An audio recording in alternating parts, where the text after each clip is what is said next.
Riêng tì bồn, srau đà mình chạp tùm. Nực lòng srà mối, miên srau chỉ tròn đám đột chọc nhẹ. Srau khát lột lọt luyện, slug bay tong spô. Hai tàng tại uột thá, khlo nâng tùm mùn kề. Tái miên srau mùi đám lột lọt dượt, slug tột, nâng mình srau miên lại sang kệt khơi.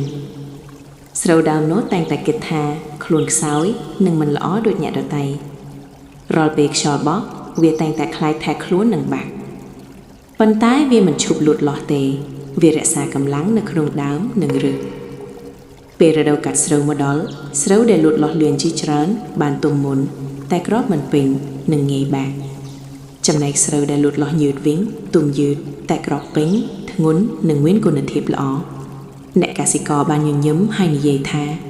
Ở quay để lụt lọt nhượt, mình mến mình tầm này tê tê, tại vì mình cô nâng thiệp của bố chiêng.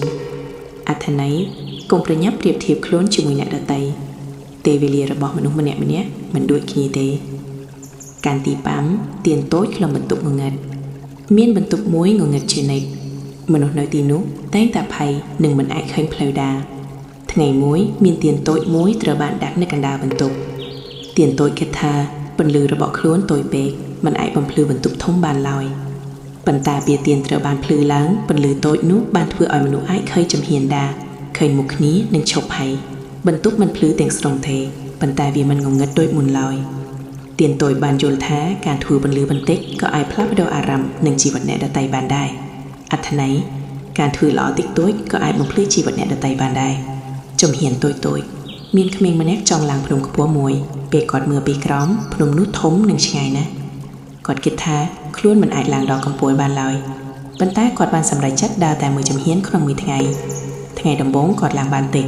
ថ្ងៃទី2គាត់នឿយហត់ប៉ុន្តែបន្តថ្ងៃជាច្រើនបន្តគាត់មិនសូវសង្កេតឃើញទេថាខ្លួនកំពុងឡើងខ្ពស់រហូតដល់ថ្ងៃមួយគាត់ត្រឡប់មកមើលក្រោយហើយឃើញថាភូមិខាងក្រោមបានតូចទៅហើយគាត់មិនឡើងភ្នំដែលលោតតែឡើងដោយមិនឈប់អត្ថន័យជោគជ័យមិនមែនមកពីជំហានធំតែមកពីការមិនបោះបង់